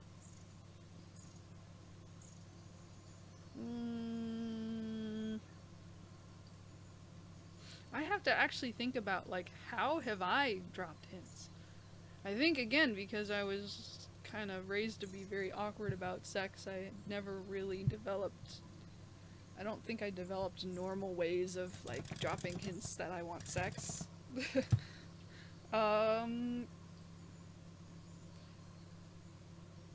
I would just watch for a change in their tone, vocal tone. I would,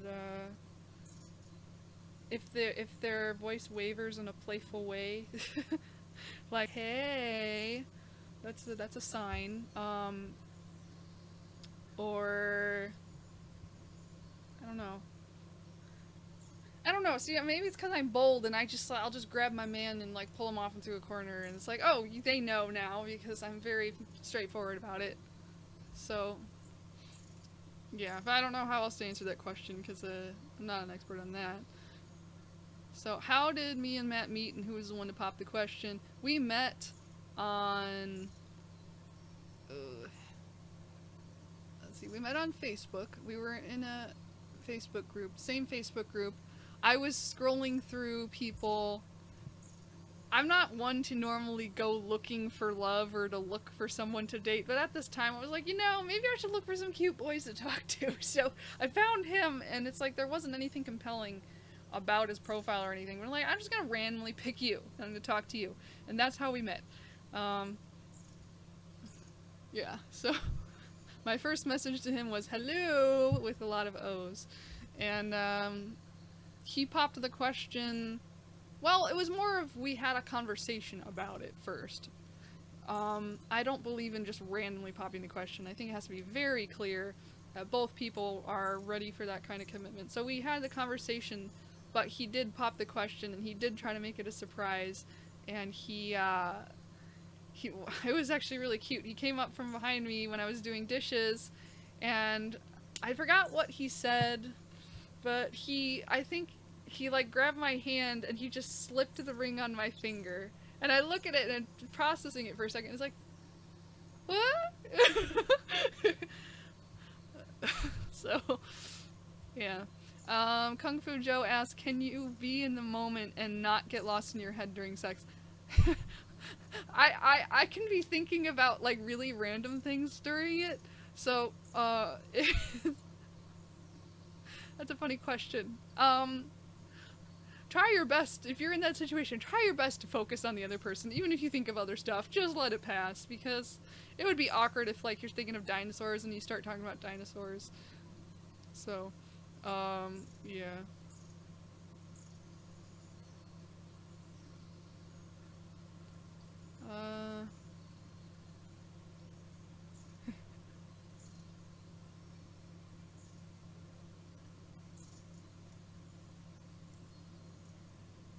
Huh.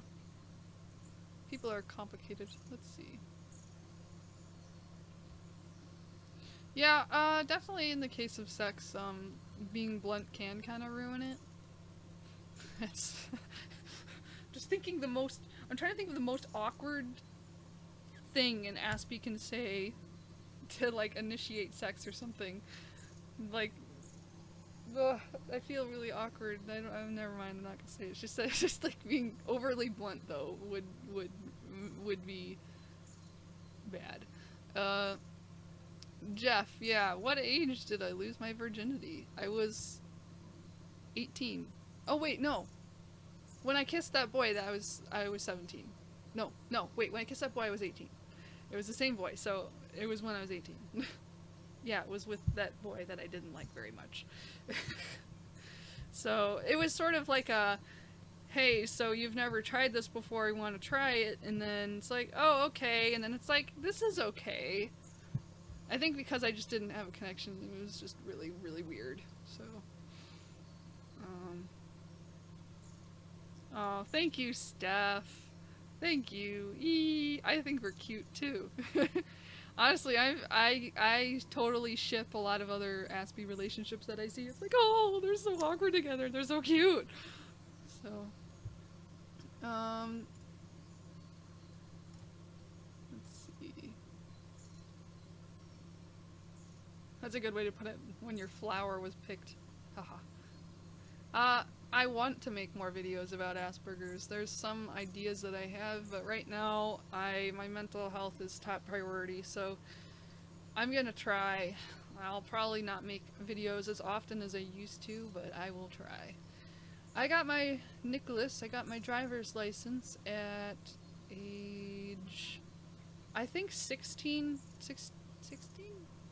No, 16 I had my driver's permit. I got my license at 18, but I had my permit, and that's what allowed me to drive to work when I was working at Target when I was 16. So that's really funny. Nice shoes. Want to go at it. I'm really shy about actually like using cuss words in public. I will in private though. Call me up on the phone. Cuss. I'll cuss and cuss. Not that much. Just a little bit. A well-placed a well-placed curse word is very, very fun and much better than swearing every other word. And unless, I don't know. I don't judge if you swear every other word too. That works. What annoys me about driving? Actually, recently, panic attacks. I seem to have a lot more anxiety when I drive, which is weird. And I think a lot of it is I'm subconsciously taking in so much information when I drive that I would get really overwhelmed. So that's the biggest problem. Yeah, Funny Farm. So did you have to, I'm talking to Dr. Nichols. Did you go to a psychiatric unit or something? I would like to hear about your experience at some point with that, because I've heard some pretty weird things about psychiatric units. Nicholas Phillips, my career is sitting at home being mentally ill right now. Just for now. I want to be a filmmaker at some point, but I'm kind of losing hope on that, and right now I'm just trying to take life one step at a time. And my main goal right now is to get to Ohio to get back to Matt, because I need him a lot to survive.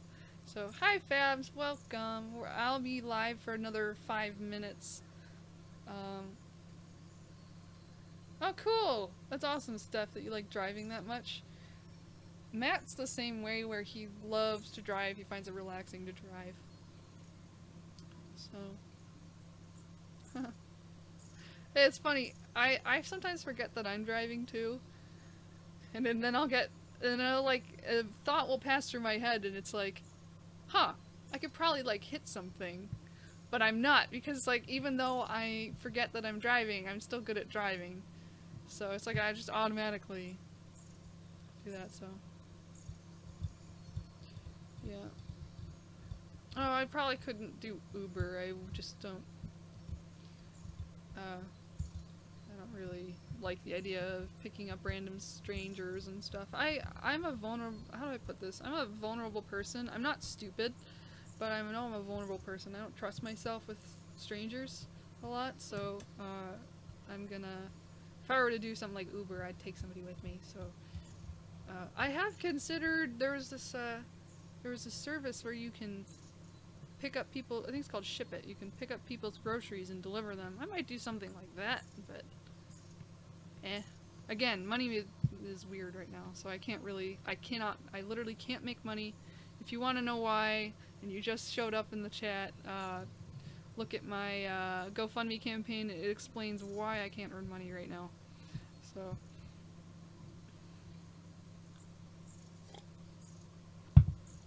yeah.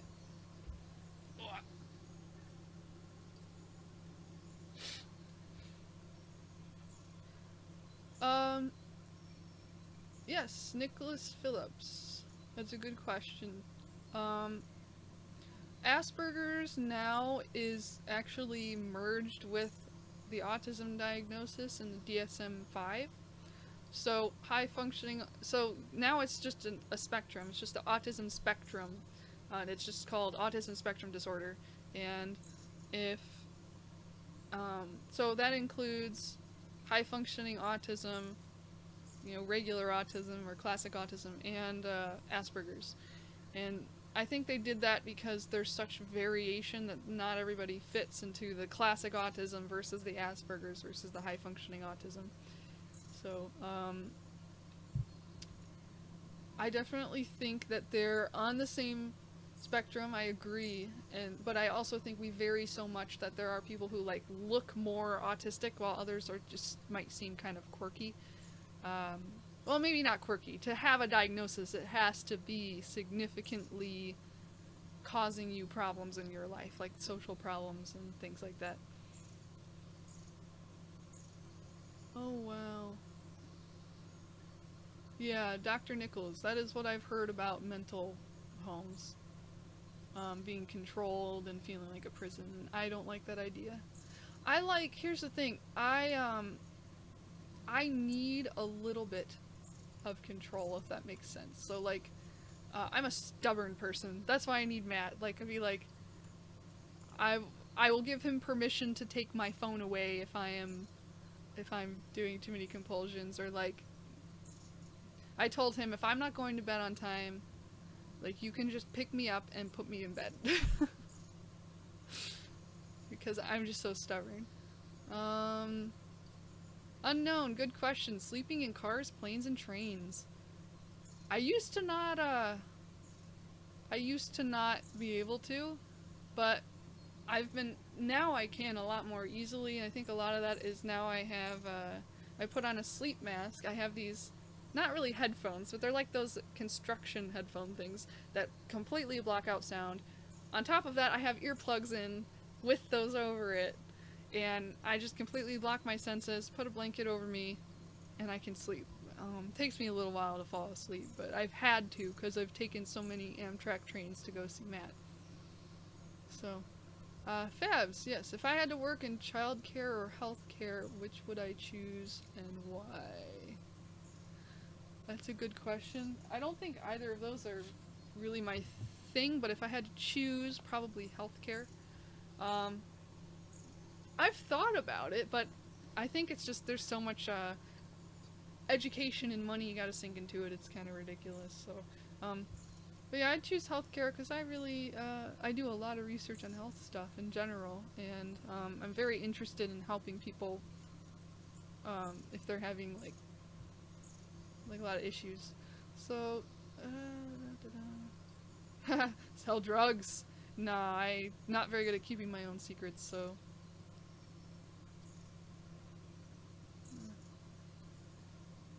Painfully eccentric. It's a good descriptor. I'm also eccentric. Alright.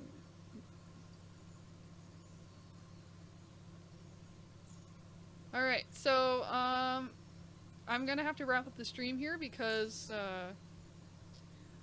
my friend Steph is going to be live next. Like I said, this is for the Autistic Gaming Initiative, so the purpose of these live streams is to raise money for the Autism Self-Advocacy Network and the Autism Women's Network. So check out those, the link in the description, share it, spread the word, make a donation if you can, because there are some really great charities. And also, if you want to help support me, check out my GoFundMe campaign, which is also in the description, that explains my weird situation. And if you were to just share it even on Facebook, if you can't donate, that would help me out a lot. And check out Steph's live stream. She's starting now, so she put the link in the chat, so you can type that into your URL bar thing. So I would love to keep talking to you guys. Wow.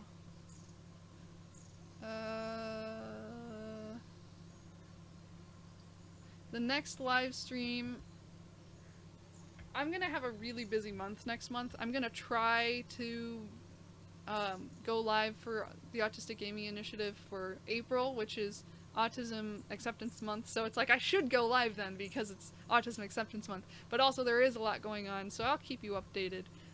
Just follow me on Facebook or on Twitter, and I will send you updates about all of that. So, yeah, so, no problem, you guys. Thank you all for being here, because honestly, doing these live streams is like a brief, nice little break from feeling awful.